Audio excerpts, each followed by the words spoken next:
let this motivate you in any way, and let my talk also motivate you in a way of choosing this subject for your research. As ma'am said, I'm always available, and my email ID is there in the presentation. Even you can take it from Shabna Miss. And Professor Shabna, congratulations and all the best because you're going to join in a new college. So all the best for that. And let me now start, because you may feel like otherwise I'll just go on and on. So there was some videos actually which I wanted to share with you, but we were trying. Some of you who have joined would have heard this. Video is not giving sound actually. So we don't know exactly why it is happening. So let us see how we can still with the limited things that we have, let us see. Can you see my screen now? Yes, yes. Okay.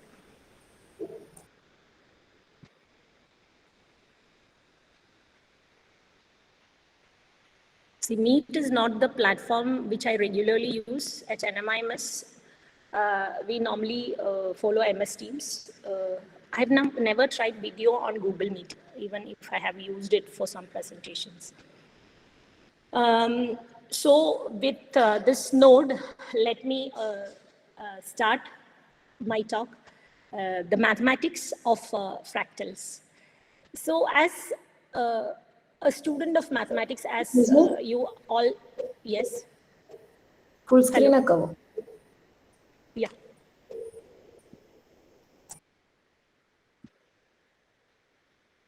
Okay? Yes, okay. Yeah. So before starting again with the mathematics of fractals, I think I should again say something from my life only.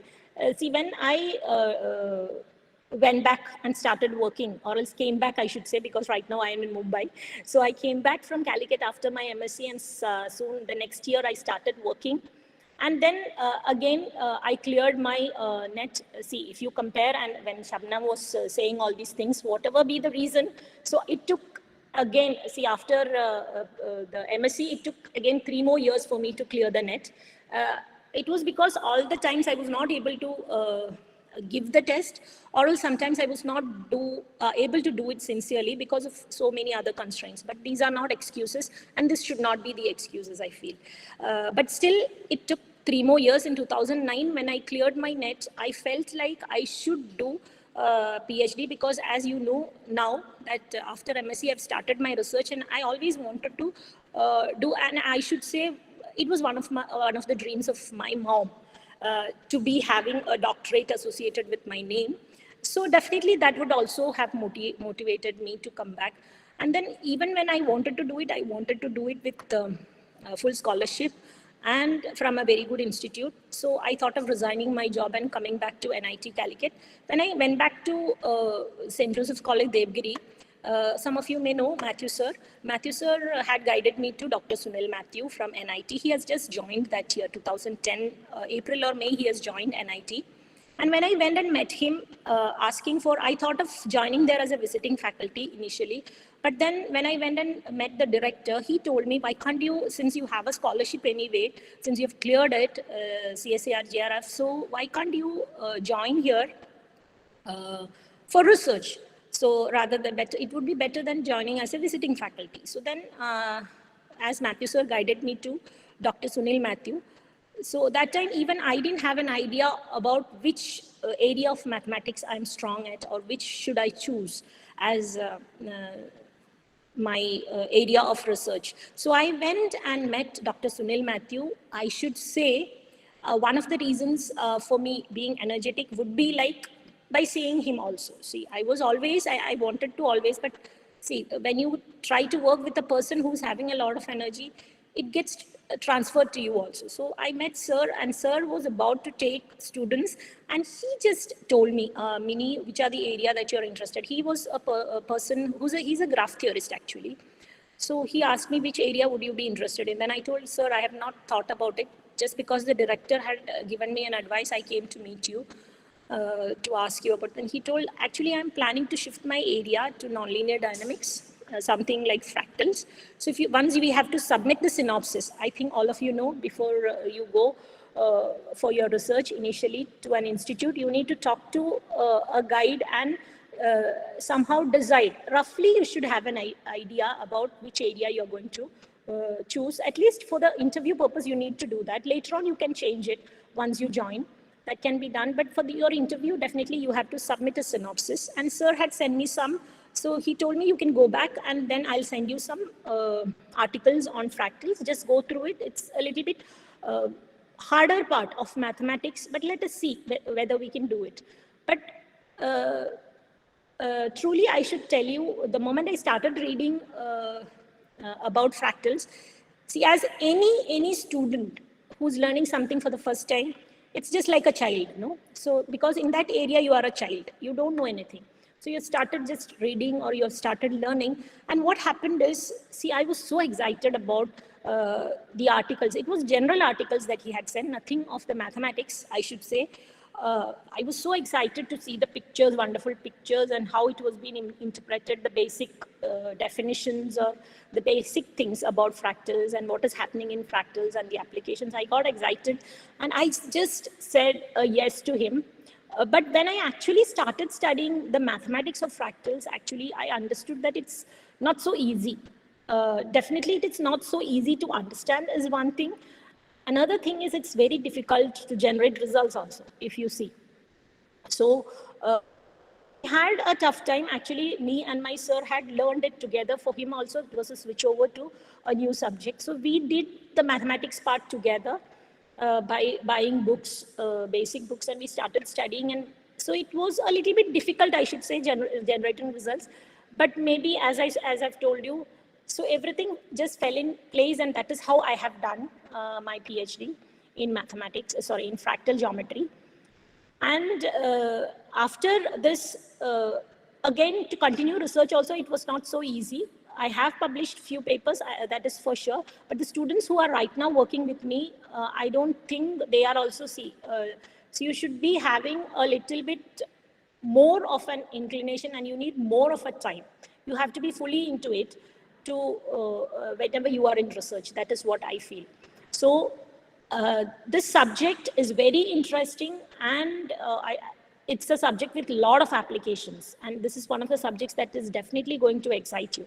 So what I'm going to do today is, rather than, see, because you are listening to mathematics all the day, 5 days of the week. So I know I'll just give you a glimpse of mathematics part of fractals. Rather than that, I would try to excite you, or else I would like to share the same excitement that I had when I have heard about the fractals. So that is my intention of the talk. So I hope I will be able to pay justice to the talk or your expectations, but that is definitely okay. If I've not met your expectations, still you can write to me and you can ask me about the things I have missed or you feel you have missed from this talk. So I will always be there to help you out. And with this note, let me start. I normally am a person who normally follow a lot of motivational quotes every day. So let me start. Normally I try to start a talk always by a quote. So let me take a quote from of Albert Einstein. So the most beautiful thing we can experience is the mysterious, and it is the source of all true art and science. I think, see, this has to be there. I think this has led to all the discoveries and all the inventions. See, this curiosity, this mysterious thing that is lying there, which you try to unfold, should be always there within you, which would always help you in moving forward and finding out something new, or else create the excitement of, see, if you don't feel happy, this is what I always tell people. I don't know whether you will believe me, you trust me. I was a person when I was in school, I was so scared of even speaking a single sentence. See, I used to always pray, my God, teacher should not call my name today. Because, see, I'll be with the answers. I would have studied. See, it's not about the study part. I was always scared to stand up and talk in public. But I should say from the time, and I have become a teacher. So, and even in my initial years of teaching, I was not able to even communicate anything other than mathematics in a class. If somebody else says, please engage my class for 1 hour, without preparation in mathematics, and I would end up in 10 minutes, I don't have any subject to talk. So it was just like that. I think maybe the experience, orals and effort from my side by reading more and trying to communicate more and taking up all the challenges that came on my way, or else whenever I got a chance to speak, even though I had a problem, I stood for it and I thought I should do it.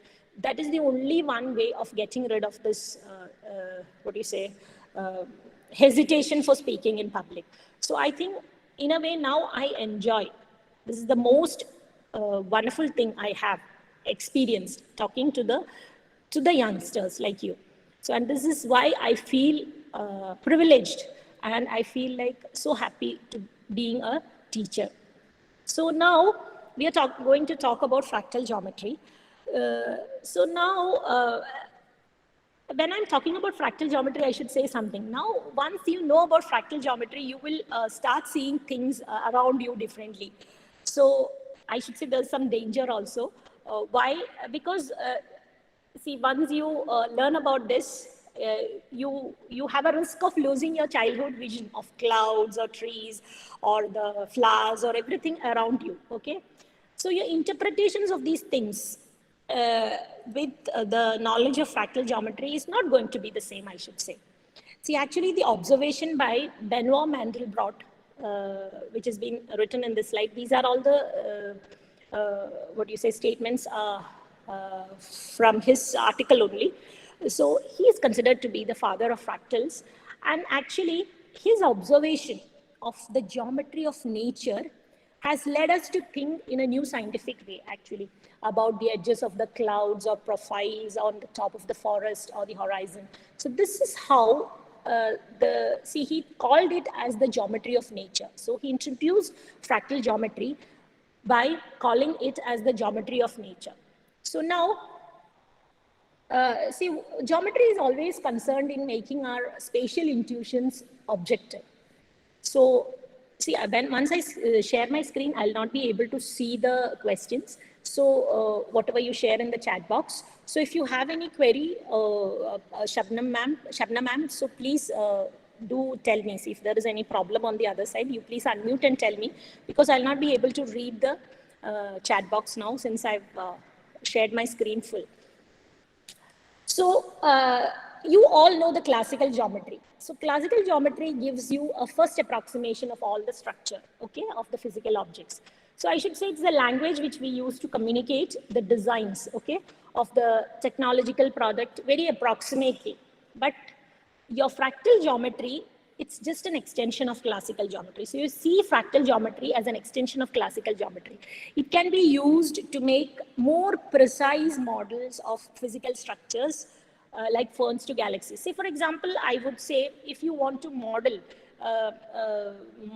a tree using a shape from the classical geometry, you would identify it as a cylinder. But you know definitely, see, the bark of the tree is not the actual cylinder or a smooth cylindrical surface. So when you actually need to see the objects around you or the objects in nature, it's not, see, mountains are often approximated with cones, or else, what do you say, see, unless and until it is a man-made structure, you will not see perfect or regular objects in nature. So whenever you have to describe the objects in nature, you have used all these elements, or the basic regular objects, I would like to call it, from the classical geometry. But fractal geometry is actually the study of irregular objects, and it's taking you to a higher dimension, or a higher dimension in the sense a different, see, it will help you to see the world with a different dimension, I should say. So now these are all the, see, I think whatever is written in the slide, I may not read most of the times, because that anybody can read. It has been displayed. So this is one of the famous lines that he had made, and it's still considered. And everywhere you will see these lines quoted. See, one of the reason why geometry is cold and dry is because of its inability to describe the shape of a cloud, a mountain, a coastline, or a tree. This is how he has started. So you can, there are so many books and articles of him you can start reading if you are really interested. So clouds are not spheres, mountains are not cones, coastlines are not circles, and the bark is not smooth, nor does the lightning travel in a straight line. This is how he starts. And many times you can see whenever somebody quotes Mandelbrot, he will quote definitely this line. So this is how he started introducing fractal geometry. And you feel true. You feel that this is true because see the other objects or the regular objects from Euclidean geometry which we have learned in our textbooks or in our school, is definitely an approximation an approximation of all these natural objects to the regular objects, the nearest regular objects that you have learned, okay? So now, see, what are fractals? So I know some of you would have read something about it, or some of you would have heard it, or some of you would have done a small project, or else initial level reading when you have a project work. For all those people, it will not be new. But I think since we don't have this as a part of curriculum till now, in foreign universities and in other universities, in India also, in premier institutes, you can see there are institutes wherein you have fractal geometry also as a subject. But otherwise, in India, in general, in our universities, this has not been introduced. So when you just Google it, this is what you're going to get. A fractal is an object or quantity that displays self-similarity. So we'll see what is self-similarity in a somewhat technical sense on all scales.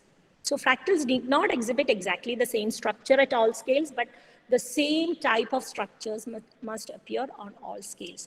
So when I introduce more and more about the fractal objects, you will come to know what exactly means. So let me, this is the video which I wanted to play. Let me try it once. If the sound is not there, bear with me, or else I'll skip this slide.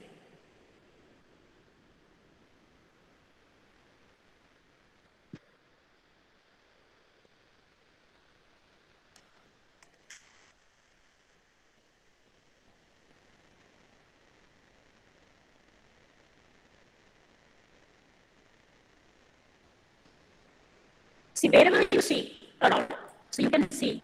No sound. So you can hear me? Can you hear me? No, yeah, I can hear you, but no sound from the video. Okay, that is okay. So I'll share the link of the video. You can watch it later. So these are certain. So this is Benoit Mandelbrot. See, he's Benoit Mandelbrot. So actually, he is a man who has given us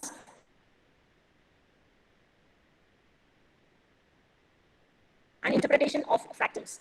So the beauty of fractals, I should say the mathematics of the abstractness behind fractal, well, you can see, you can date it back to the 17th century, where people have started talking about the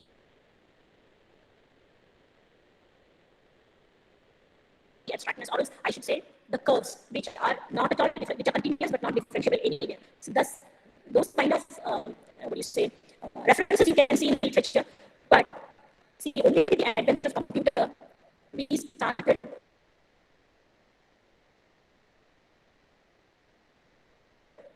with the beauty. He had actually shown us the beauty using the computer. So when we started seeing the patterns, people really started getting interested. See, when you are able to visualize, see, geometry is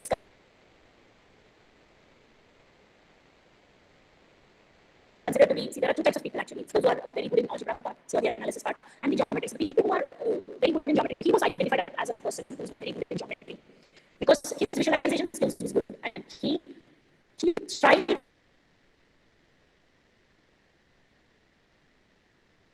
to what do you say, help us visualize the fractals, which was just given by equations or its theory. So this is this, yes. Excuse me? When the video is playing, your sound is also going very fast. Okay, my sound is going very fast. I think we can just maybe skip this video. better. Yes. Yeah, Video. Maybe you can skip the video. I'll skip the video. Is it okay now? My audio. No, not yet. Still very fast. The screen is showing you. How about now? Ah, yeah, now okay. So I think when the video is there, it's maybe it is taking it in double speed or something. So I should say this is your what do you say, famous Mandelbrot set as it is being called, and you can see this set whenever a fractal is there, it's considered to be an emblem, I should say, of a fractal.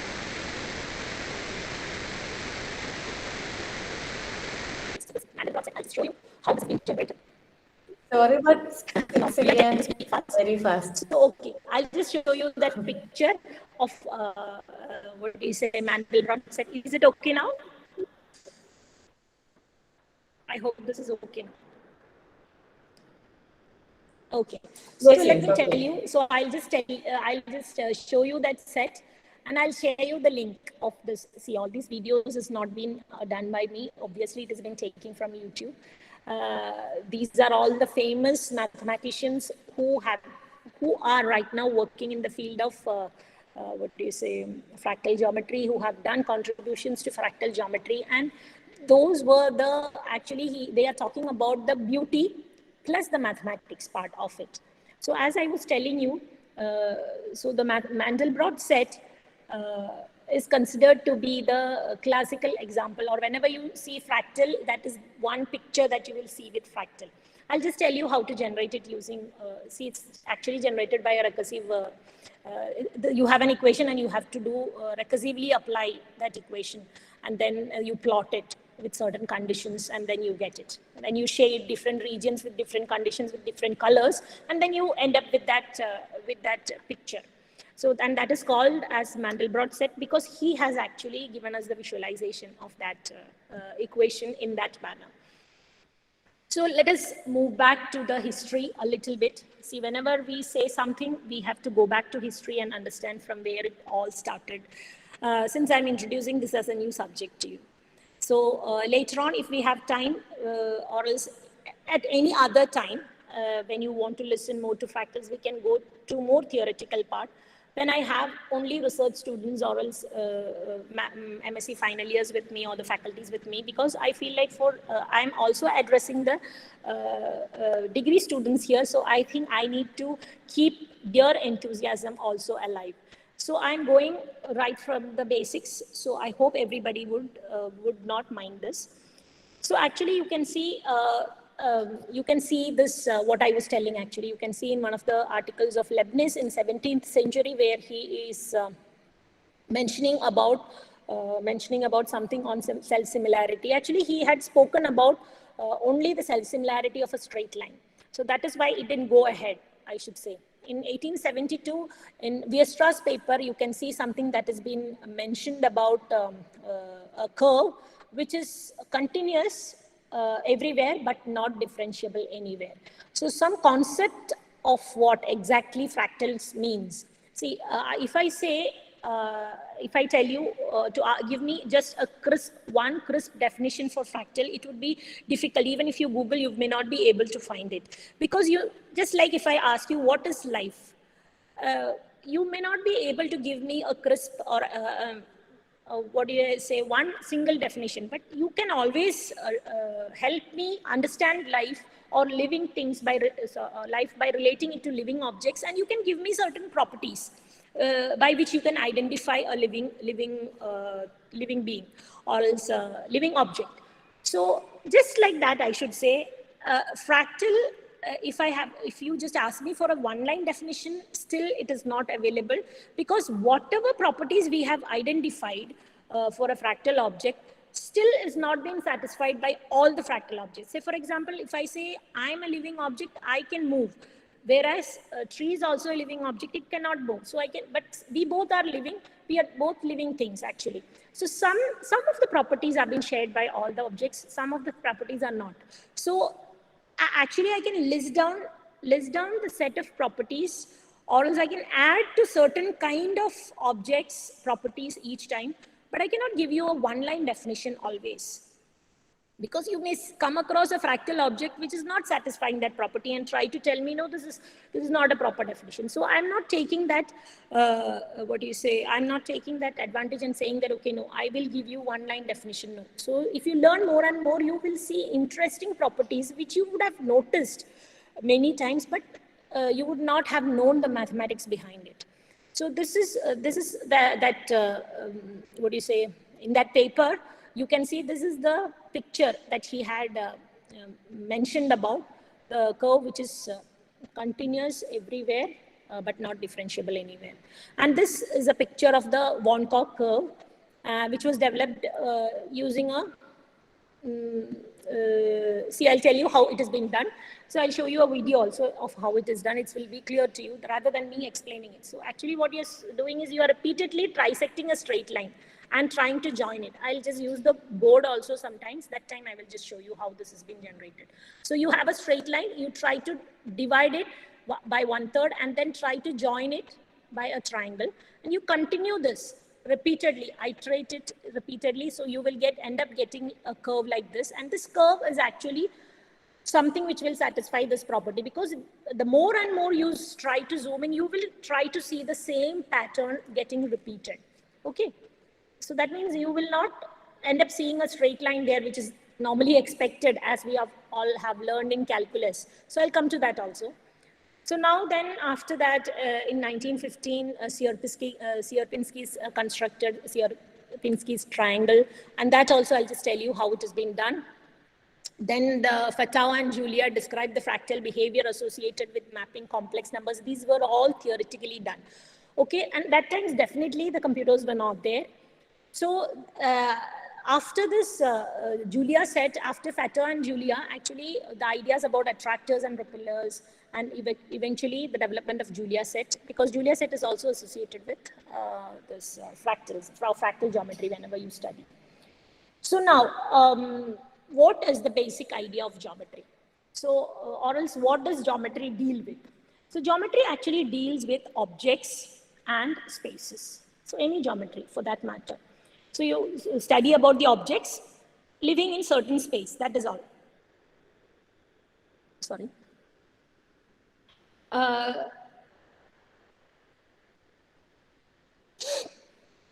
So when I'm talking about your regular geometry that you have learned in your school, so you have points, lines, spheres, then you have rectangular parallelepipeds, or all these objects, okay, in spaces which you have studied in your school. So, and they live in some spaces that you have learned. So when you know that a zero-dimensional object means it's a point, and it lies on a one-dimensional line. And then you have a one-dimensional line, it can lie in a two-dimensional plane, or then a two-dimensional plane will live in a three-dimensional space, etc., etc. So if we talk about objects living in spaces, we can see that objects can always live in spaces of higher dimensions. So it's always like that. So now, if you see much of the human history, the people have always studied or mentioned about the regular objects, like straight lines or circles or triangles. All these are regular objects, okay? So they were always talking about the regular objects, or else I should say idealized objects rather than, so idealized I should say, okay? So because it's very smooth, your surfaces or the curves are very smooth. So, but have you ever thought about it? Have you come across certain such smooth, perfect, idealized objects around you in nature? No, actually, when you look around you, these are all the idealizations or the approximations or regularization that you have done for the objects that you see in nature. That is what I was saying. So the trees, you have approximated it to, what you say, cylinders. Say, for example, all those shapes that you see in nature are the, or else is being idealized using your regular objects. So actually Mandelbrot or this fractal geometry has helped us in, what you say, generalizing it, or else dealing with irregular objects, or I should say rather non-idealized object. So now, whenever we are talking about, see, I told you there are objects and there are spaces, okay? So then now you know there are regular objects which you have learned in your Euclidean geometry, and now I'm talking about fractal geometry, which will deal with non-idealized objects. Not only objects, I was talking about spaces also in geometry. So now when it comes to the matter of spaces, again, we started our studies with all flat surfaces or flat surfaces. Whatever dimension it is, you always talked about flat surfaces. So whenever we talk about the surface of a paper, it's a flat 2D space, or else 3D space also with all these, see, flat characteristics, okay? Again, mathematically, I should say it is idealized or it's smooth. So if we have to find the distance between 2 points, you draw a line, straight line, and use the Pythagoras law. So again, we all started learning about geometry in this way. You had idealized object, you had idealized spaces. So actually by the end of 19th century, I should say, there was some revolution that was happening in the field of geometry. Riemann, Gauss, Lobachevsky, all those people, they started using other types of spaces actually, the curved spaces. Say for example, spherical surface, or positively curved surface, or spaces, or negatively curved spaces. And Einstein had given a lot of applications also in the theory of gravitation. But still, even though the space has changed to curved surfaces, the objects remain to be the idealized objects only for studies. So, what is the difference? See, when they talked about all these things also, when they introduced these curved spaces also, they talked about these triangles on a curved surface. So you know that when you draw a triangle on a two-dimensional flat surface, the sum of the angles is 180, whereas when you draw it on a curved surface, it is not so. So the difference between these two types of geometries, the flat surface and the curved surface, have been studied. But again, for studying that also, they have used what? They have used only the idealized objects, I should say. So it took again, I should say, 30 years or 40 years more, wherein we started discussing about or studying about irregular objects or non-idealized objects. I should say it is around 40 years, in 80s, I think, 1980s, actually, Mandelbrot started introducing this geometry. So now, so we were talking about flat surface and curved surface, and idealized object and non-idealized object. So as I was telling, the objects that you see in nature would be non-idealized objects, and we are going to talk about it. So when I'm talking about the curves, as I was telling you, you can see the curves which are continuous in nature, continuous, but not differentiable anywhere. See, whenever you have defined your derivative, you have a curve y equal to fx, and then how did you define your dy by dx as? You defined it as delta y by delta x by taking delta x tends to 0, but again that delta y, when you zoom it, or when the delta y is very small, you approximated it to a straight line. That was the reason why you were able to get a tangent approximation at that point, right? See, that means whenever I made it very small, any curve, when you have studied curves actually, you have studied it in a manner that when you zoom it, or else when you very closely go to it, or else when you make it very small, it gets approximated to a straight line. Many places you use it. In the limiting cases, you use it. So that's the reason why you can approximate it with the tangent at that point. But now, when I'm talking about these, non-idealized objects, or the curves which are not differentiable anywhere, it will be something like you just try to scribble, or else I should say, if you try to, keep the record of the load of power station, like the continuously. See, so it would be something like that I've shown in the previous slide, in the Viestra's paper, which will be very much irregular. Even if you try to zoom it, or closely observe it, or go very close to it, or try to make that length very small, still you will see irregularities, or sharpness there. See, what do you mean by derivatives? See, it's talking about the smoothness of a curve. See, that's why it is not defined at the endpoints. It's not defined at the points where you have cusp, or else where sharp edges are there.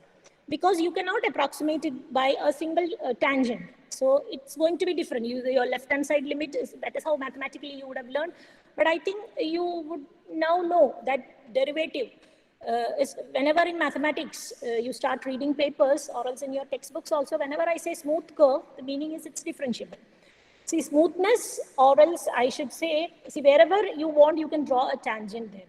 Whereas if it is highly irregular, the point, or else it's sharp, you will not be able to. So I think you would have learned a classical example also of a curve which is continuous but not differentiable at zero.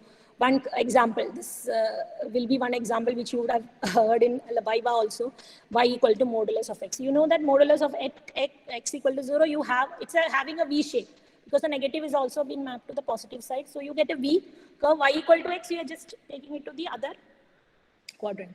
So now that point alone, it is not differentiable. The reason is because of it is sharp there. And whenever you have theorems in differentiability, you will always say continuous in closed interval AB and differentiable in open interval AB. Have you ever thought why I am not putting that closed interval AB there? It's because your endpoints are sharp. So all those sharp points or the edges, differentiability is not defined actually. So in the same way, when you have certain graphs or surfaces or curves, which you actually have in nature, it's not so smooth. So where, even if you try to make it so small, still you will not get a straight line approximation. That is what I wanted to say. So this is how non-idealized objects are there. So just talking about how he has introduced this. So this is the famous Mandelbrot set, which I wanted to show you. You can just Google and see also, zoom Mandelbrot set. You will get some short videos wherein it goes on zooming, okay? See, the more and more you zoom this picture, you will still see patterns. Still, you will observe the same set of patterns appearing again and again. That means you will never end up with a straight line as expected mathematically when we do it in calculus. So this is how he has generated this, or how he has drawn this also I'll just show. With which definition he has started also I'll just show. So he was the man actually who has coined the word fractal. So this is, see, actually, as most of the mathematicians or the physicists, if you read the history or their biography, you will see that they were all, when they were very small, they did not exhibit extraordinary skills in mathematics or something. Most of the people who have done something extraordinary later in life have not had started their studies very well. So he was also not so good in maths, or was not as like identified as a wonder kid. But see, all changes happened when they shifted to France, and his uncle was a mathematician who has motivated him actually. And see, there are certain, you can just go and read all those things. But he actually struggled in mathematics classes because his algebra part was not so good. So whenever he was asked to give some answers wherein abstract concepts were introduced or involved, he was not able to give good answers. And see, normally when you are not good at certain subject, you tend to you decide that, okay, this is not my area. So you always have a feeling that whatever you like is your area. Sometimes it may not be like this. But once he realized, when in geometry classes, when they were asked to draw graphs or something visually present, then he was able to do it. So he understood that that was his gift. That means he knew how to, or he understood things better when it was being visualized rather than it was put in equations. So actually then he was hired in IBM, and there it all started. He started experimenting all these things. And actually as a part of work also, he was given an assignment. It's told that his first task was to find out why there was a static in the computer telephone lines. And when he graphed for 1 day, 1 hour and 1 second, he realized that all the static always remained the same. And he called it self-similarity. Then he started trying experimenting. That means the meaning is, self-similarity means even when you try to zoom an object, or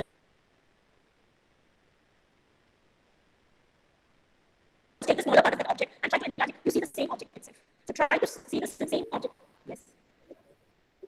Excuse me. I think a video is playing and your sound is going very well. Sorry for that.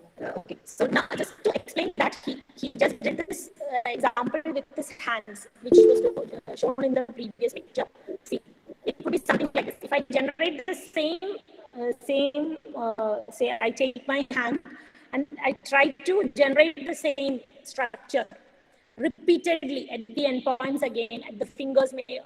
So you will have five hands again and again. At each of those fingers, you will have what he tried to explain self-similarity by generating something like this or doing something like this with pictures. So self-similarity is something like even if you see the part of an object and then try to zoom it, it will represent the entire object. It will look similar to as the entire object. So now, actually, one of the questions that he had asked in one of his famous article was, can we measure the length of the coastline of England? So that was one of the coastline of Britain, yes. So that was how it all started. So similarity and fractal, I think in one of his earlier works, you can see that in one of his articles. Say, for example, this is a rough map. So if you get a question like this, you will feel like, what is the big deal in it? So we'll just go around and do it. See, then slowly you start realize, when you start actually going around the coastline, and you know it is an island actually. So, so somebody asks you to just measure it. So what you can do is, the simplest way any person would do is, you just go with a rope or else a scale, whatever is that you have, and just walk around the coastline and then start measuring. So it actually depends upon the yardstick that you have of measurement also. The length actually depends upon. So say, for example, if I have a scale of, here the length is considered 2,400, unit length is 200 kilometers. So I have a rope of 200 kilometers or something. You see, I will try to keep it like this and approximate it, correct? Because I can do this way only. So what happens is, you can see so many things even in this map, which has been scaled to thousands of kilometers. Still, so many features or so much part has been. So you're trying to measure the length, okay? So then what happens is, you will see, okay, so many things are being lost. So what I'll do, I'll reduce the size of this, okay? Instead of 200 kilometers, what I'll do, next time I'll go with 100, and then I'll go with 50. See, 50 kilometers, you see, it's better, no? So when you go around with 200 kilometer scale, you are getting the length as 2,400 kilometers approximately, okay? This is an example that has been given just to make you understand what does it mean, and how is dimension coming into a picture, or how is it being considered different from the normal objects that you have. So you'll be surprised to know about certain properties. So then you try to reduce the unit, of course, because so many details are being lost. So you try to go around with a 50 kilometer scale and then try to measure the length. Then you see, you end up getting 3,400 kilometers as the length. See, again, still you can see so many things are being missed out.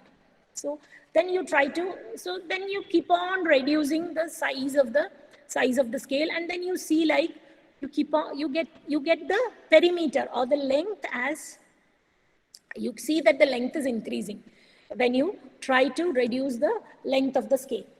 Okay, so it actually depends upon the stick, or the scale, or is the rope that you are using to measure. So as we continue, see, normally what do you do in mathematics? So whenever you are trying to, so you can try this out with going from kilometers, then you can come to meters and then centimeters. And you see the number is, the perimeter is, the value is increasing. So finally what you can say, as x tends to 0, or else your stick length is coming to 0. See, definitely any smaller length also, you say some of the features or the length you will not be able to measure, because it's so much irregular. The coastline, when you actually observe the boundaries, it is not at all straight lines approximated. It cannot be approximated to straight lines at all. So as a mathematician, what would we try to say when you get a set of observations like this? As x tends to 0, you see that your perimeter or the length is tending to infinity. So what do we end up saying? So you can say the coastline of Britain is an object with infinite length, but what can you say about the area? The area is finite. See, for how much ever bigger the island is, you can still draw a circle which will contain this island, right? and you know that the area is lying inside it, and the area of that circle, you know, it is fixed, how much ever big you consider. So it is finite for you. So what can you say about such objects, which are non-idealized objects, or else irregular objects, as I would like to call them? So you have identified just now, these are curves. The coastline is a curve, no? So if you try to just consider it as a rope and try to stretch it, so it's a curve, it's a curve. So we are talking about length, not the area. So it is, the coastline of Britain is something, or else it's an object. You can consider that as an object whose length tends to infinity, but it encloses a finite area. I think this is a new concept, no? For me, it was a new concept when it was. In the similar way, you can have for surfaces also. Okay, so say for example, I take a natural surface, lungs. Lungs is considered to be an example of a fractal object. So what is the purpose of a lungs? It's to absorb maximum oxygen as possible from the air. And as a result, what is its requirement? It should have maximum surface area, of course. So that is its purpose. That is its job to do. So, so maximum surface area should be exposed to air. That is what. So, but it should enclose. You should be able to fit that lungs inside your body. So that means it should have a finite volume. So lungs can be considered as a higher dimensional object, fractal object, wherein it is having infinite area, infinite surface area, but finite volume. So that is a higher dimensional fractal objects. So these are the certain things which was being noticed there, where your idealized objects are being different from the non-idealized objects, or the objects that you see in nature. So whatever techniques you have learned to study or to understand the objects, the objects or the idealized objects or the objects in Euclidean geometry, the techniques that you've learned in your textbooks till now in schools may not be enough to understand or to study mathematically your non-idealized objects, which I have explained just now. See, these are the objects which you see in nature, which is existing really around you. So, but still, it's having certain properties you have never defined earlier. So I think there's something more, or a different format is required for understanding such objects. So I'll just show you how he has generated this set. He tried to solve a problem presented by a young mathematician. He was Julia. Using it is a simple formula, okay? X is equal to x squared plus 1. So you substitute a number for the x on the right. So that is how you do. So if you have to recursively use this formula, so whatever answer you get, you will plug in that value again. And using the computers, he graphed this equation, and this is what he got. So the graph, I'll tell you how it has been done. I have got method by which it has been plotted, and how, see, he's giving, depending upon various values of C, he's giving different shades actually. That's how this picture has come. But this is how he understood the shape of the fractal, and this is the famous Mandelbrot set. And actually, how would you understand it? It's actually generated by such a simple equation, but I should say a complex, not real. X is not real. X and Z and C, the constant there is here. The X and C here are complex.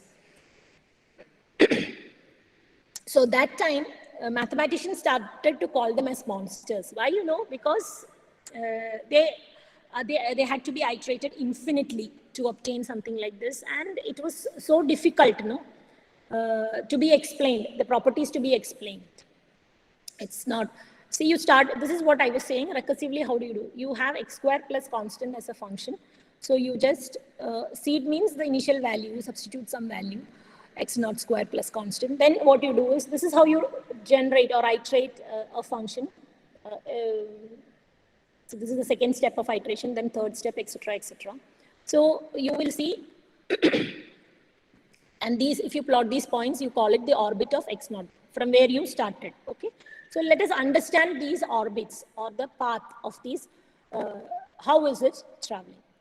So for example, you have x squared plus 1 as your function. So x squared plus constant is the general function. So I'm giving that constant as 1 and starting with c 0. You will see this is how I get. So it becomes bigger and bigger, and you see that the orbit tends to infinity. Now, so here you have considered seed 1. So here, seed 0. So you will get it as a fixed point. That means it's mapped down to 0 only. So if it is x square minus 1, you will see it's a 2 cycle. That means it's just shifts between 0, minus 1, 0, minus 1. So if I change it 1 to 1.1, you will see again. See, certain things, it's certain things or certain problems like this, which is to be done iteratively, has to be handled by a machine, cannot be handled manually. So what is the observation here? For some real values of C, the orbit of 0 goes to infinity, but for the other, it does not escape to infinity, okay? It switches between 2 values or something like this. So this was done with complex. So complex numbers, you have a complex constant and your z square. So something like z square plus I, again starting with the seed 0. So you will see it's a 2 cycle. It's switching between these 2 values, minus 1 plus I and minus I. Something like this.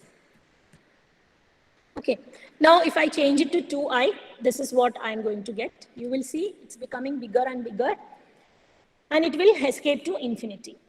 Okay, with the same 0. So sometimes the orbit of 0 goes to infinity, sometimes the orbit of 0 does not. It depends upon your seed, the constant that is.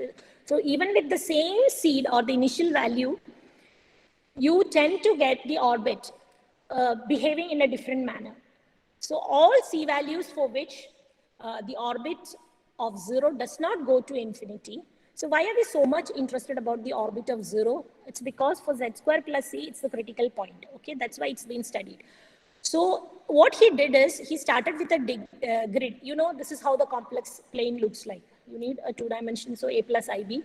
So your real line and the imaginary line. So he started plotting the orbit of 0 for different C's, okay?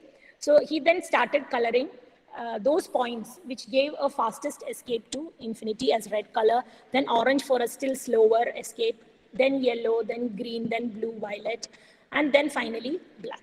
See, so he ended up getting such a shape.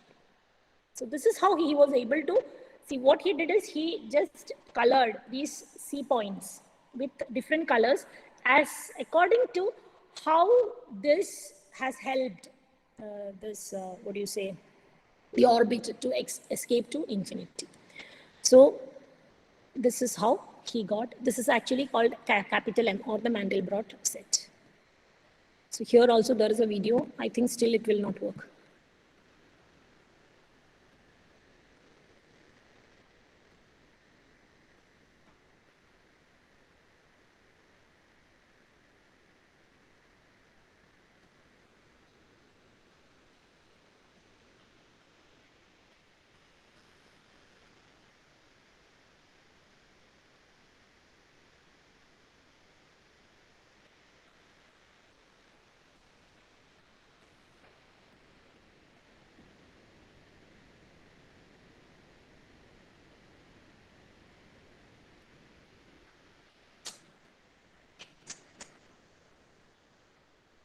So this is what I was telling. This is how I think the video was clear to you. No? The audio was not there, but still you saw the video. This is how it has been constructed. And you see how much ever you zoom in, you start seeing the same patterns. Just observe this.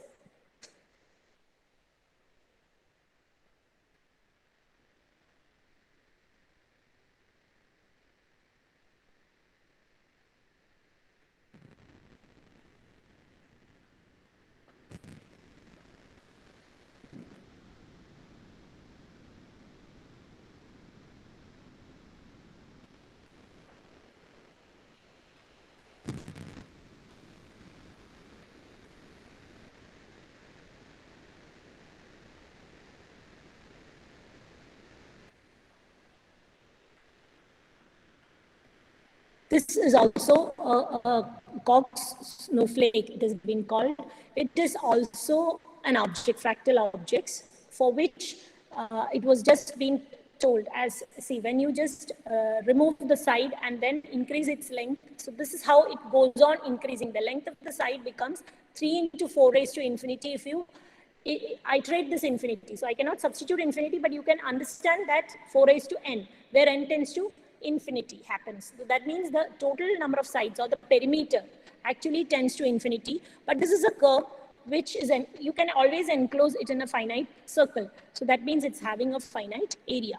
So some objects like this is actually a fractal object.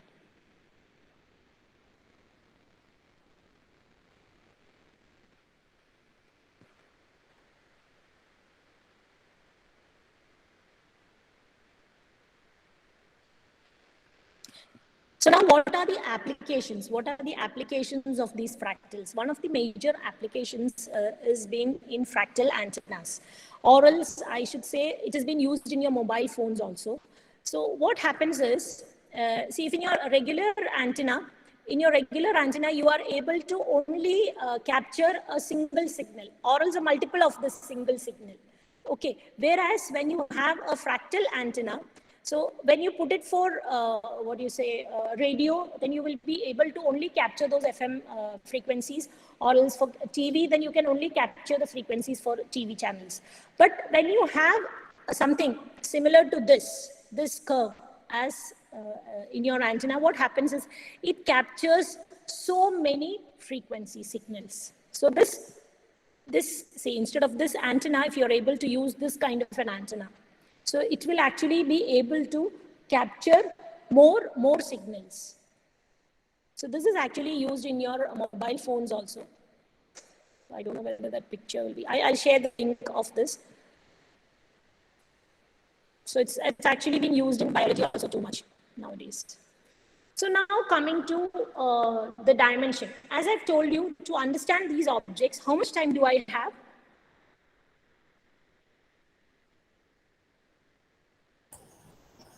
Till 12:30. Yeah, now it's 12:12. Okay, I have some more time. So I can tell you about dimension also. So as I've told you, to understand to discuss these differences between the idealized objects or the non-idealized objects, which I was telling you, those fractal objects, you need to have a different format altogether from the normal geometry that you have been, or else a different technique.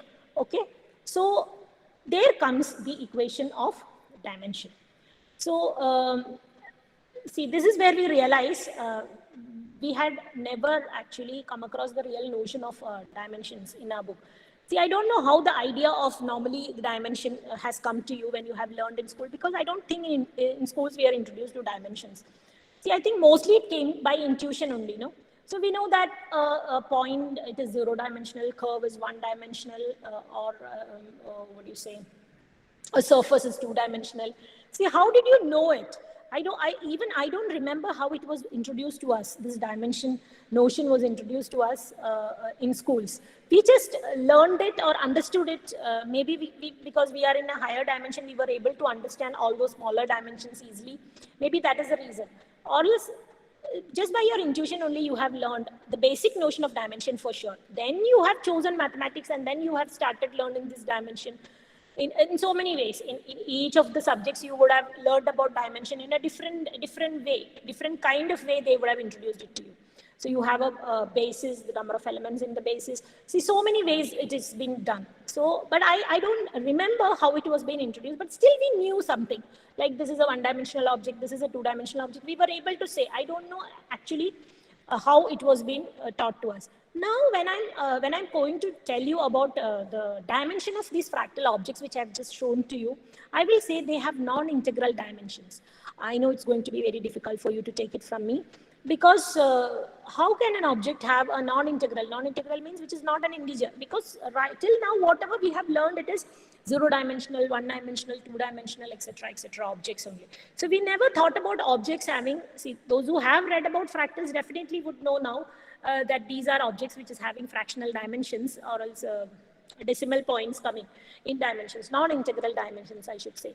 But for others, definitely, it would be a new thing. For me also, it was new when I started learning about fractal objects. So again, it was few years, 2010 I started, now it's again 11 years back.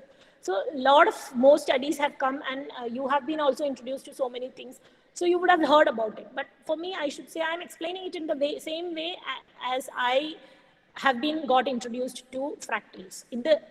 That means a person who doesn't know anything about fractals or the mathematics behind fractals. So fractal objects, you will see that most of the objects that we have just defined or constructed, like Cox snowflake or a Sierpinski triangle, all those actually you will see that which you have constructed as fractal objects are all having non-integral dimensions. That means you are having fractional dimension associated with it.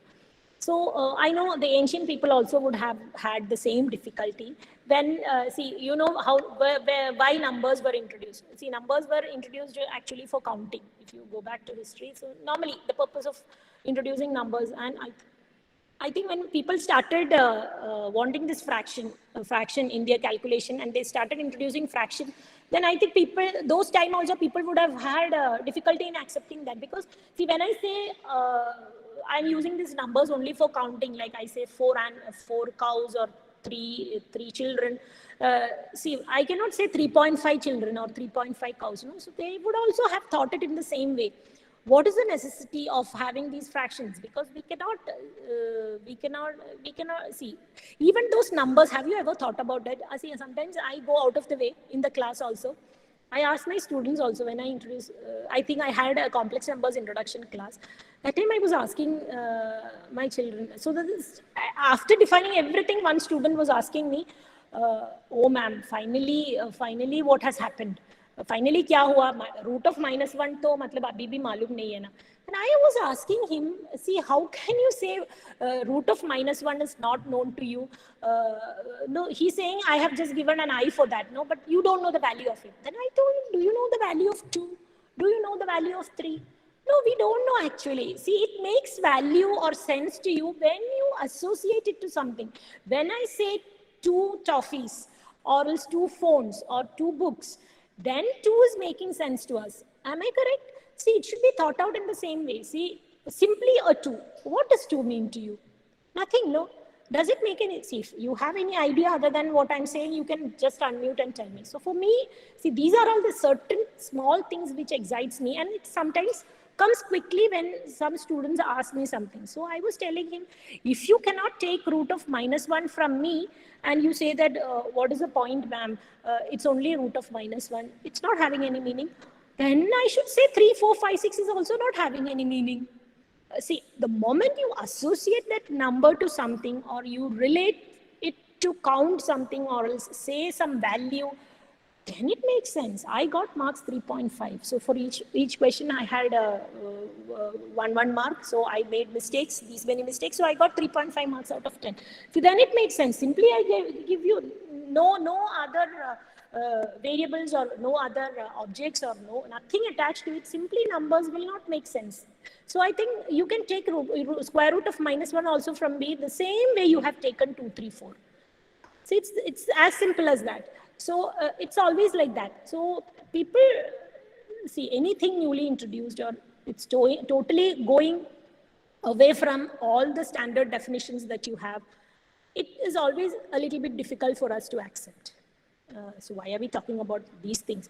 See, small things which we follow as traditions also, if somebody else's counters, you're not able to take it. So even after giving you the proof also, if you're not able to take it, then see, that is the only thing is, we are not saying that whatever is done is wrong. We are saying that in order to understand it, that is not enough. So Euclidean geometry is not enough for me, or the dimensional concept that is being explained there is not enough for me to understand my fractal object, or the dimension of the fractal objects. So actually, when I go with the, so how have you calculated dimension in Euclidean geometry? That has to be understood. So I can generalize it, so that I can say, okay, fractal object will get a dimension which is not an integer. So when I was talking to you about the dimension of the objects, okay, the regular objects that you have, or the objects that you have learned in your textbooks. So normally, I think initially it is all come with your intuition, or the teacher maths teacher would have tried to explain it to you, but not in a mathematical way, but otherwise by explaining some way. And the concept of dimension was therein for the objects. And for, when I'm talking about geometry, you have both your objects and space, I was telling. So what about the dimension of the embedding space? So normally you talk about the dimension of spaces by the degrees of freedom, I think. So you say you have a one-dimensional space. That means you are freedom. You have the freedom to move like in along a line, like either to left or right. You can move. When you have that is the case of a one-dimensional space. Then two-dimensional means you have the freedom for one more line. No? That means you can either move front or back also. Okay, say two-dimensional space or the space of your table. Say, for example, left and right also, then you can move front and back also. So, and then one more dimension, three-dimension means you can move up and down also. So from that surface, if you can move up and down also on that surface of the table, then you say you are in three dimensions. So that is how you define the dimension of an embedding space. So there are objects, mostly it is by intuition only, I should say, but I'll tell you that how to generalize it and how did we generalize it. So, and all these degrees of freedom definitely are integers only, you know. So degrees of freedom you cannot say in fractions. So it all remain to be, so for objects also it was integer only being used, okay. So now actually I would like to, I may require my board to explain it to you. I don't know how much you will be able to understand otherwise. So I'll just try and explain, then I'll show you. Actually I have written it on the board for you, thinking that I'll just show you if you have not understood it. I've kept it ready. See, let me try to introduce to you the dimension, general concept of dimension mathematically. So suppose you have an object, okay? What is the concept or what is actually the meaning of dimension? It's actually how much it fills the space. Okay, how much, it should be seen as how much it fills the space. So how do I use some measurements and how do I generalize it? So can I just share my board? So I've just done this thinking that if I start writing, it may take more time. So let us see that you have a square, okay? See, I'm starting with a regular object for which you know the dimension is 2. And let us start and find out, try to see some connection, build some connection and try to extract that 2. Then I can generalize it to D, no? So one or two objects which you know the dimension, we start with and try to find an equation or a relation. And from there, I can abstract that 2 because you know 2 is the dimension. वो 2 के जगह में you can, in the place of 2, sorry, in the place of 2, you can use D, the dimension. Let us see like that. So suppose I have a square here, which has been, what do you say, drawn using that white line. So you know that it's an object living in the 2-dimensional space. Now, how much it fills the 2D space? So first, let me keep, what do you say, I try to count the number of, I want to study how much it fills the space, okay? So I'm keeping a net, say for example, okay, of boxes, small boxes. So, so you can see I have tried drawing it like, so that I can tell you how it has been. So you can see it is 8 by 8 boxes required. If I just count how many boxes are required to count the space that is being taken by the square, you will see that it's an 8 by 8. Now suppose I want to reduce the length of this side by half. Okay, that means something like this. The length will become this much. So you will see that actually 8 by 8 will become 16 by 16. So again, you can reduce the size by half. Then you will see it's getting increased. So that means you can, if you try to generalize it, suppose the length of a side is of the box is epsilon, then the number of boxes you will see that it is increasing in this proportion. So if I call it, you will see that it's a function of that epsilon or side length, and it is equal to 1 by epsilon square. Similarly, if you want to try, instead of square, you start with, I'm just taking the half of this, okay, triangle only, this triangle, so that you will know it will be something like half into 1 by. I don't have to repeat the experiment again for you because I'm just taking the half of this, and you know, whatever I have got here, it will be half of that square because you are just taking the half of this triangle. So now consider a circle. You will see in the same way, if you repeat, there is some constant into 1 by epsilon the square, and that you will see it is actually pi by 4. So that means these are the idealized objects which I am taking because you know the dimension of them. and we'll try to derive some expression.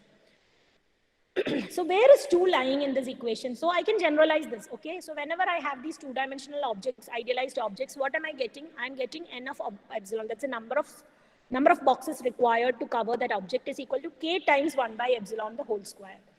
Now, you can see my board, right? Yes, you can see my board. I have another device on which I have switched on. Okay, you can see my board. So n of epsilon is equal to k into 1 by epsilon square. Where is 2 lying? This is your dimension here, actually, 2. And you want to extract that 2. What is the only way of extracting that 2? Take log on both sides. Okay, I take log on both sides. So I get it like this. So I want this 2 to be written in terms of whatever equation or the terms that you have identified, your k and n and etc. So I get it like this. So just reverse the sides and this is what I'm getting. So as epsilon tends to, definitely, what am I trying to do? I'm trying to reduce the size of that side of the box, no, each time. So you will see that as epsilon tends to 0, this tends to 0, and you end up with this. So you know this 2 is equal to, so you will get this ratio actually coming as approximately to 2. As you try to make your epsilon towards 0, you will see that this value is coming close to 2, and which you know the dimension, which you know is the dimension of that object. Now, if I have to generalize, 2 is the dimension, so let me replace it by d. So this technique can be used, even I have a fractal object, 2-dimensional object there, I can use the same technique of, counting the number of box, actually it is called box counting dimension. You just count the number of boxes required to fill that object. And then this is what you see as your dimension. So this is an approximation or else equation. As epsilon tends to 0, this will actually see. You can check this for your idealized objects and do it. This is an experiment which you can always do. So you can just draw squares in a paper, transparent paper, and then try to cover an object which you have, the idealized objects, and you should see, and you should count all the squares, okay, all the boxes, which is having even a smaller part of it. Even it is going half, you have to count it as one, that box is containing it. So actually, if you plot it, you will see that if you plot epsilon, as epsilon tends to 0, this continuously, if you do it, by decreasing the size of epsilon, you will see that these idealized objects whose dimension you already know would tend to those dimensions on the y-axis. This can be checked. This can be easily checked by you people. Okay, now we will go back to where we were. So someday I was trying to help you to identify a relation. So this is how,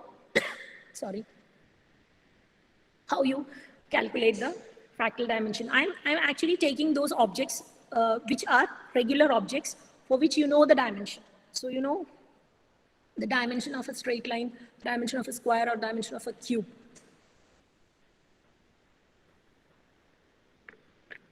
So this is the formula that I've given you to calculate the dimension. So if you have to look at it, so if I divide it into 2, how many number of similar pieces are you getting? So here you are getting 2 pieces when you are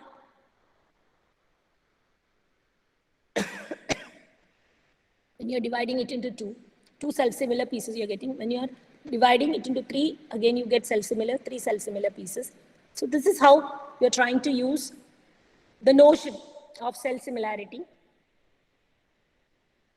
So for the plane, it is coming like this. You will see that this will equate to the known dimension to you.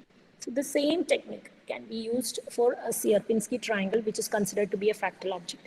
Now I'll explain to you how this triangle has been generated. I have an equilateral triangle. Okay, I join the midpoints of this triangle and join them. So I get a triangle like this. I just remove it. I'll just remove it, remove that much piece. If it's suppose a piece of paper, say for example, so you will try to remove that. The same technique I'm going to repeat. Now you end up with 3 parts, 3 triangles, these black areas. Again, you do the same thing. You mark the midpoints of these and try to join them, and then you just cut this off. See, this is not disconnected here, okay? When you actually do with a piece of paper and all, it may get disconnected, but actually there is a single point connection here. It's not getting disconnected. So now I repeat it.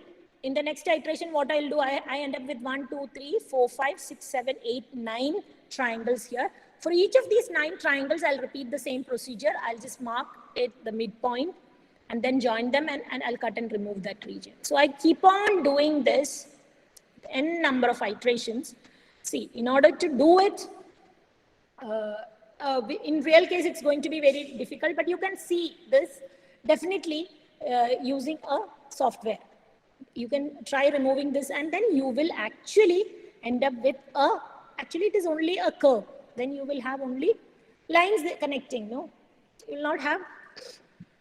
So you will see that you will end up with the Sierpinski triangle as n tends to, as the iteration tends to infinity. This is your Sierpinski triangle. And whenever I'm seeing this, you can see actually whatever figure, the entire figure you are seeing, you will see the 3 copies of itself. Am I correct? How many copies of itself? This is my entire Sierpinski triangle, okay, after 5th iteration. So this is my entire triangle, but you can see that you see the 3 copies of itself, one here, and one here. So actually you can see after iteration 1, you have epsilon of 1, iteration 2, you have epsilon 2, and the iteration 3 has, so you, for each iteration, you are taking your epsilon as 1, 2, 3, 4, and you will see that you end up with the dimension as, I need a little bit more time actually to explain too much of a mathematics to it, because this is now relating to the self-similarity also. So I've not come to self-similarity. So it's already 12:30, I think. So, okay, you will see that this is the dimension. So that means it's not full. You can see when I'm saying this triangle which is full, its dimension is 2. When I'm talking about this, you know that it is not full triangle. Is it? It's not a full triangle. So definitely it should not have a dimension 2 for sure. And it is definitely not a curve also. So definitely it should be having a dimension somewhere between 1 and 2. And absolutely if you go with the dimension by increasing your epsilon, that means number of iterations if you keep on increasing. So what you will end up is, you will see that it is approximately a value between 1 and 2, or else it's having a non-integral dimension. So same is. So I just wanted to say one more math of it. So self-similarity is one property this I was talking about. See, that means you see, if actually you see the part, in each of the parts you will see the whole object. Something like that is called self-similarity. There are different kinds of self-similarity. As you see, the entire picture of this, you can see, even if I take this much and zoom, I take this much of a section and zoom it, I just see the entire picture which is there. So that is called, there are different types of similarity. These are the objects which you have constructed, which will have exact self-similarity, whereas certain objects may not have exact similarity. It will be approximate. In certain portions, you will see the exact picture appearing again. And these are statistical self-similarity. So there are different kinds of self-similarity. So these are the ferns which you will see. No? These are the plants which you will see on the walls. No? During this rainy season, you will get to see a lot of this. So you can see, observe this. So these are all, and these are certain things. This is your lungs, this is your clouds. This, you start observing things in nature. The veins that you see in the leaves. See the lightning shape. All these are considered to be fractal objects. So I will skip this because I have explained this. I just wanted to say one more thing because I think there is so much time.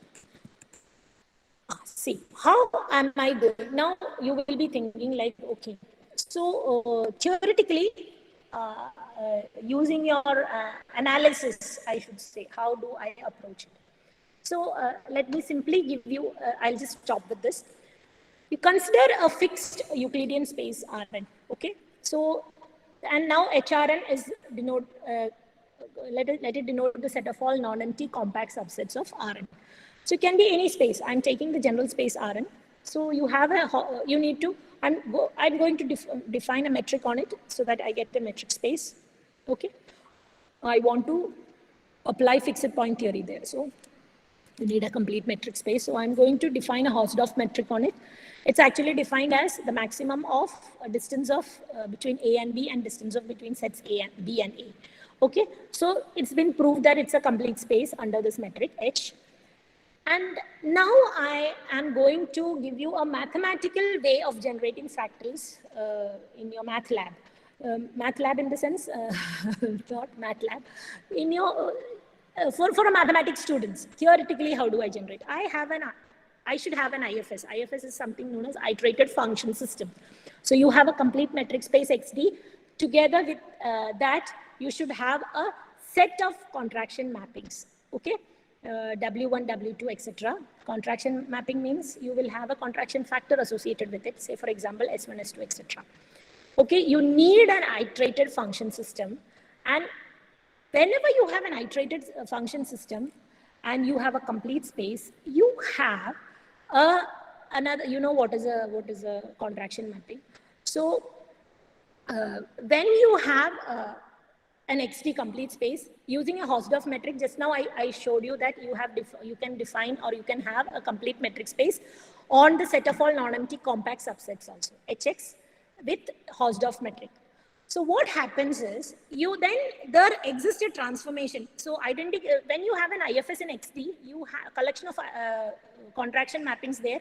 You can actually define a transformation or also a contraction mapping W from HX or on HX, which is defined as the union of all these contraction mappings in X.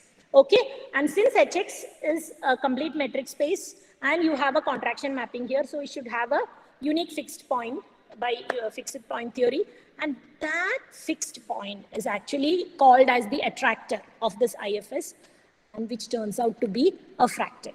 So just quickly to demonstrate this attractor, see, this is one of the classical example. This is a set which is familiar to all of you.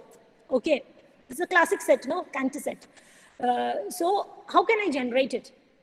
Your IFS required, you need a space, metric space, as I've told you, complete metric space, your real space itself, let us take the normal metric, let us take.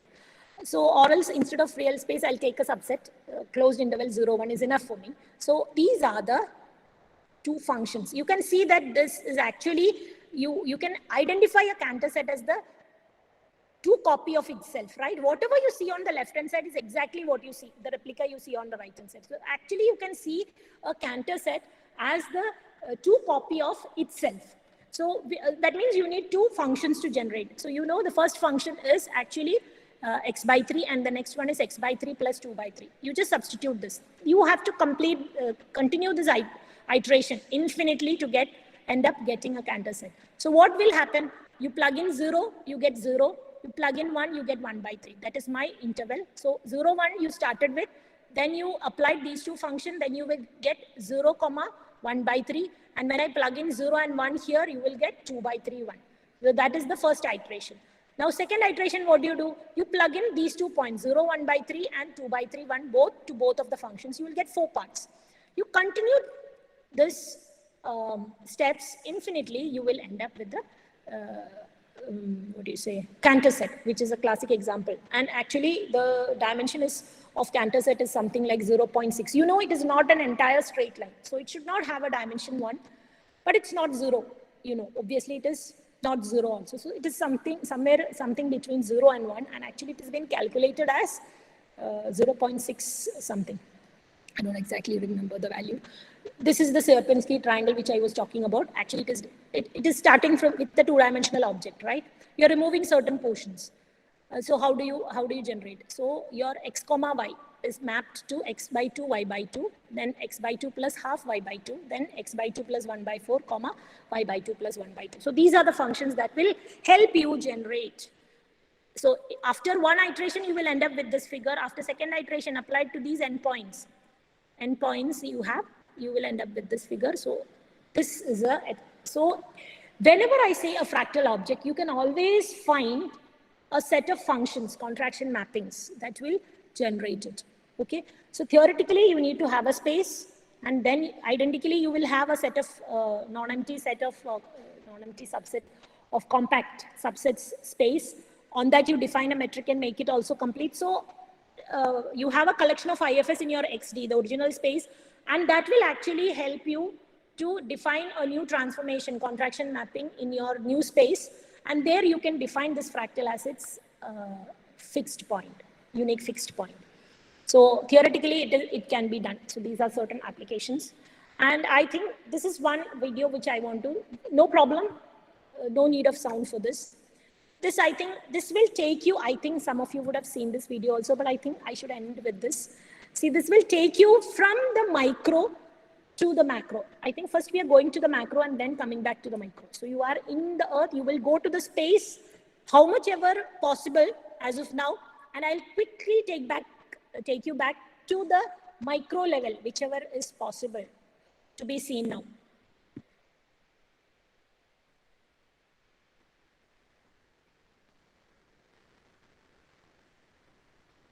You are moving to the space now.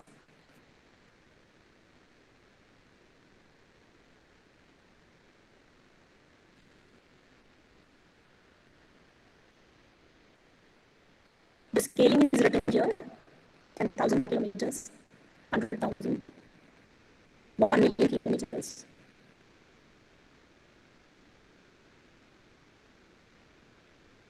Start seeing orbits, asteroids, inner planets, 1 billion kilometers outer planets, you start seeing.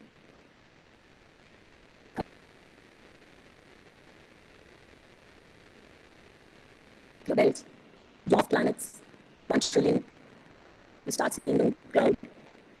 This is 1 light year. Start seeing neighboring stars, 100 light years.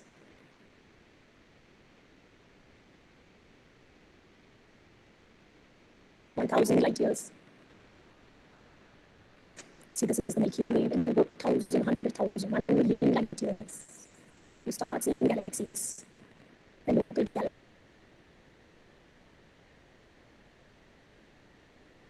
groups, superclusters, cosmic web, you see, it looks like fractal object, right? And it's all uniform beyond that. So let's quickly come back to Earth.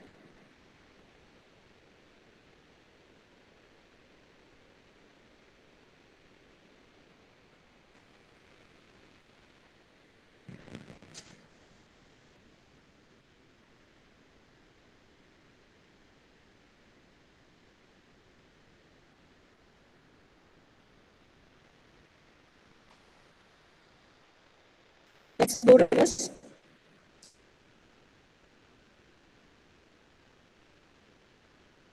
To the micro.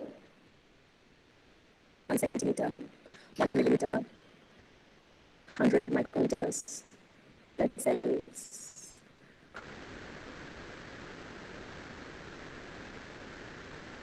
Chromosomes. Chromosome 2. Nanometers, you start seeing fibers, group of atoms.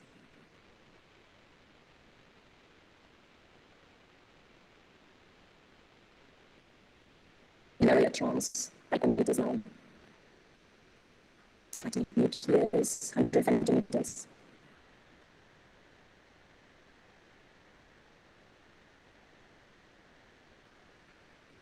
Now the plots, they will stand up.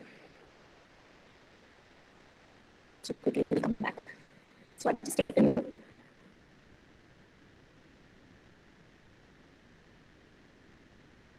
from the macro to the micro. See, why did I do this? See, the more you realize the smallness of your existence, the larger will become your presence. And you will try to make your presence being felt. See, I think you need to always do a quick check like this. So once you realize that, no, you are the finest or the smallest part of this universe, then we will stay grounded. Thank you, all of you. And all the best. These are some of the references. You can always contact me anytime. Your Shabna ma'am and also Najma ma'am, we both were classmates, okay? I only mentioned Shabna ma'am. Najma, Professor Najma also was my classmate. Actually, I should say those were the 2 students when I was doing my MSc who had they were really good in maths because I was having less time actually to do extra things, extra problems. We used to always go to Shabna and Najma only during our Viva and all for all those tricky questions, I remember. So I hope I have done justice, Shabna ma'am and Najma ma'am. And I've taken up a little bit more of your time, and I didn't complete also my slides. Uh, but that is okay. That is okay. You can always read more about these things. A lot of articles are available. And you can always approach me if you want any articles or specific explanation of any of on the topics. But I think I am able to generate some level of curiosity in you for the subject or else a new field of mathematics. For some of you at least one of you, then I am happy. And I feel like I'm successful. Thank you. Thank you all of you. And I would thank the organizers also for giving me a wonderful opportunity. Definitely, I would have been more happy interacting with you offline. But in one way, if you see, this is also nice. Sometimes if she would have invited me during this time, it would have not been possible for me to travel during the time of lectures. Because of COVID, now we are accustomed to online things and we are okay to accept it. And that's why we meet. So this gave us a chance to meet. Let's take it in that way. Thank you all of you being wonderful listeners. If you have any quick questions, you can tell me, or else what you can do is you can share it with Shabna ma'am, or else share it in the group, and I'll ask Shabna ma'am to add me to the group and post the queries there so that I can answer your queries, since I've taken up some of your time. Sorry. Thank you all of you. Okay, thank you ma'am. ആർക്കെങ്കിലും എന്തെങ്കിലും doubts ഉണ്ടെങ്കിൽ മിസ്സിനോട് ചോദിക്കാവുന്നതാണ്, അല്ലെങ്കിൽ നിങ്ങൾക്ക് chat box ഉപയോഗിക്കാം.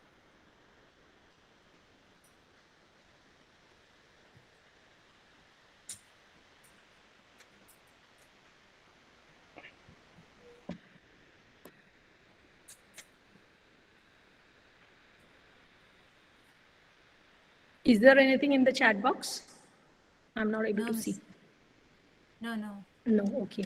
So if you are hesitant to ask me, ഇപ്പോഴ് സംസാരിക്കാൻ ബുദ്ധിമുട്ടുണ്ടെങ്കിൽ, or else you feel like it's too new topic or you're not able to see, always we are hesitant to ask because you feel like ഞാൻ ചോദിക്കുന്നത് തെറ്റായി പോകുന്നു എന്തെങ്കിലും വിചാരിച്ചിട്ടാണെങ്കിൽ, so it's okay. You can ask me later also. I will be available. You can post your queries in the group, WhatsApp group, which has been formed also. I can ask your madams to send those queries to me. I can answer it.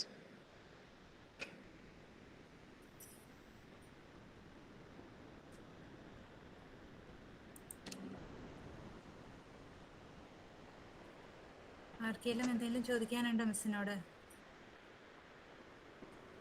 ഇപ്പൊ തന്നെ അവർ വിചാരിച്ചിട്ടുണ്ടോ miss അല്ലെങ്കിൽ തന്നെ 12:30 വരെ ഉള്ളത് miss 12:45 വരെ എടുത്തു, ഇനി ക്വസ്റ്റ്യനും കൂടി ചോദിച്ചു കഴിഞ്ഞാൽ.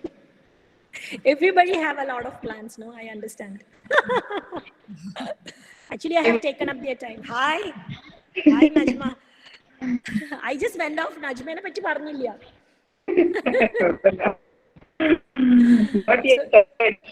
It's so nice. It's been so nice. And thank you so much for this wonderful opportunity. Even though they didn't interact, avarum kuടി interact ചെയ്താലേ ഇത് ശരിക്കും full ആവുള്ളൂ. According to me, ഞാൻ live class ആണെങ്കിൽ, actually I had asked Shabna also, should I prepare a questionnaire or something and ask questions. Then she told, അറിയില്ല mini try ചെയ്ത് നോക്കിക്കോളൂ. കാരണം എനിക്ക് തോന്നുന്നത് ഞാൻ ക്വസ്റ്റ്യൻ ചോദിച്ചാൽ നിങ്ങൾ എന്നോട് ആൻസർ ചെയ്യുക, അല്ലെങ്കിൽ നിങ്ങൾ എന്നോട് ക്വസ്റ്റ്യൻ ചോദിച്ചിട്ടില്ലെങ്കിൽ ഇത് കംപ്ലീറ്റ് അല്ലല്ലോ. ഇതിപ്പോ ഒരു വൺ വേ ടോക്ക് ആയി പോലെ. ഇതിപ്പോ നിങ്ങൾക്ക് ഒരു വീഡിയോ കണ്ട പോലെയല്ലേ ഉണ്ടാവുള്ളൂ. So I would enjoy to meet you in person and then take a lecture always. Okay. അവർക്ക് ന്യൂ ടോപ്പിക് ആയിരിക്കുമല്ലോ ഇത്, അതുകൊണ്ട് ന്യൂ ടോപ്പിക് ആയതുകൊണ്ട് ഒരു മടി കൊണ്ടായിരിക്കും, എന്തെങ്കിലും ചോദിക്കുന്നത് തെറ്റിപ്പോവോ എന്തെങ്കിലും വിചാരിച്ചിട്ടായിരിക്കും. We are all like that only. Not clear maybe ഉണ്ടല്ലോ. അത് വീഡിയോന്റെ സമയത്താണോ? അതാണ് വീഡിയോന്റെ സമയത്ത്. Okay. Video, I don't know. I should ask somebody who is doing it in Google Meet. എനിക്ക് അറിയില്ല, ഞാൻ വീഡിയോ ഗൂഗിൾ മീറ്റിൽ ചെയ്തിട്ടില്ല. Otherwise I would have checked it yesterday itself. ഇവിടുത്തെ കമ്പ്യൂട്ടർ എക്സ്പെർട്സിനോട് ഞാൻ ചോദിച്ചേനെ.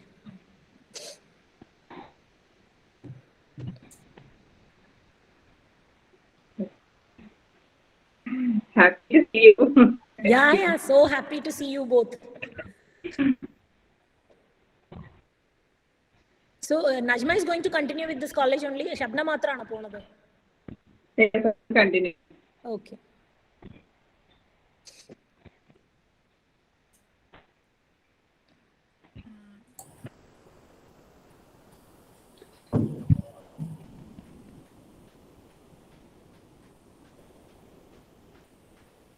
അവർക്ക് സ്റ്റാർട്ടിങ് ട്രബിൾ ഉണ്ടെന്ന് തോന്നുന്നു, ആരൊന്നും ചോദിക്കുന്നില്ല. It's okay. They can post the queries later also in the group, and then madams can post it to me.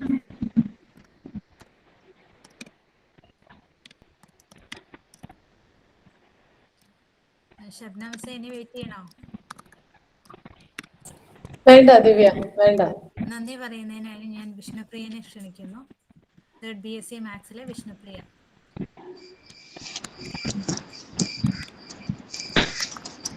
Hello miss പറയുന്ന കേൾക്കുന്നില്ലേ? ഓ, കേൾക്കുന്നുണ്ട്. Okay. I would like to express my gratitude to our chief guest, Dr. Mini Rani ma'am, to take out time from her busy schedule to grace the event. Thank you for inspiring and encouraging us with your words on this day. And thank you for each and everyone who participated in this webinar. A special thank to the coordinator, Divya Miss, HOD Shabina Miss, and our Maths department to organize a webinar event amidst the pandemic. Thank you all. ഇത് എഴുതി വെച്ചത് വായിച്ചതല്ലേ വിഷ്ണുപ്രിയ? അല്ലാണ്ട് എന്തെങ്കിലും പറയാനുണ്ടോ? ഞാൻ ആദ്യം ഇങ്ങനെ എഴുതി നോക്കിയതാ. അത് കുഴപ്പമില്ല, ഞാനും എഴുതിയിട്ട് ഞാൻ പറയാറ്. ഇങ്ങനെ എന്തെങ്കിലും ഇവന്റിൽ എന്നോട് പറയാൻ പറഞ്ഞാല് that's quite natural and you should do like that only. That's like a perfect person, no? അതല്ലാണ്ട് എന്തെങ്കിലും പറയാനുണ്ടോ വിഷ്ണുപ്രിയക്ക്? സ്വന്തമായിട്ട് ഇതിപ്പോ ആദ്യം എഴുതിയതല്ലേ? എന്റെ ടോക്ക് കേൾക്കുന്നതിന് മുന്നേ വിചാരിച്ചതല്ലേ ഇത് പറയണം? അല്ല, ഇത് നടന്നുകൊണ്ടിരിക്കും എഴുതിയതാ. കേട്ട് കഴിഞ്ഞിട്ട് എന്തെങ്കിലും പറയാൻ തോന്നിയിരുന്നോ എന്നാണ് ഞാൻ ചോദിച്ചത്. If anybody question ചോദിക്കാനില്ലെങ്കിലും you can just share your experience or suggestions. ഞാൻ ചെയ്തത് ശരിയായോ, നിങ്ങൾ വിചാരിച്ച പോലെ ആയോ, anything you can just tell me, okay? It will help me to improve only. So next time when I give a talk somewhere else, I would keep that points also in mind. Apart from this video, I just want to say a big sorry to all of you for the video. I never checked it yesterday on Google Meet. Sorry for that. I didn't know that video sounds don't work in Google Meet. Sorry for that. Apart from that, you can unmute and talk to me. Even if you don't want to have questions, that's okay. Any suggestions?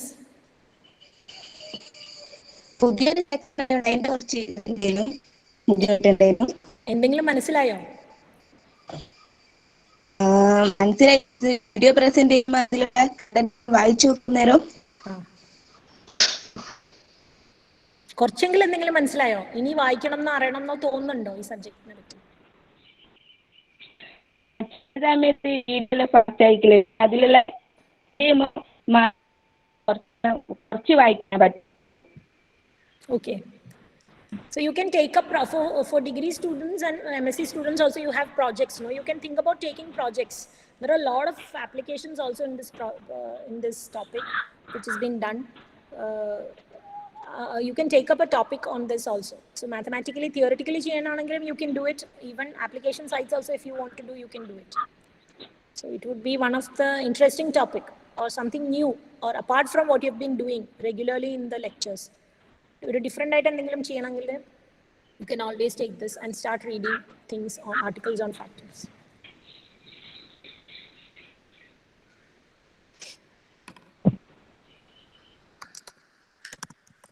So you can write to me whenever you have any query, or if you want any help. This is my email ID. I've shared it in the chat box. Okay. Thank you all of you.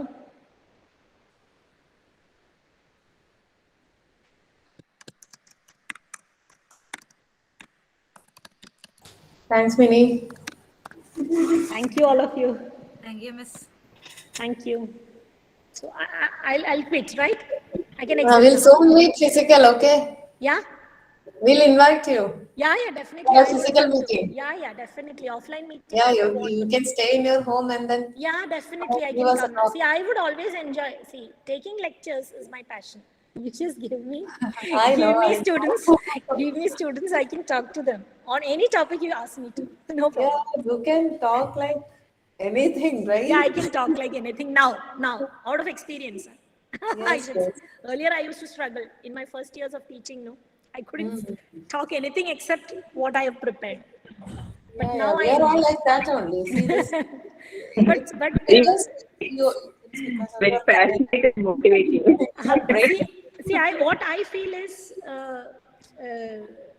see the mom, how do you want a lecture to be?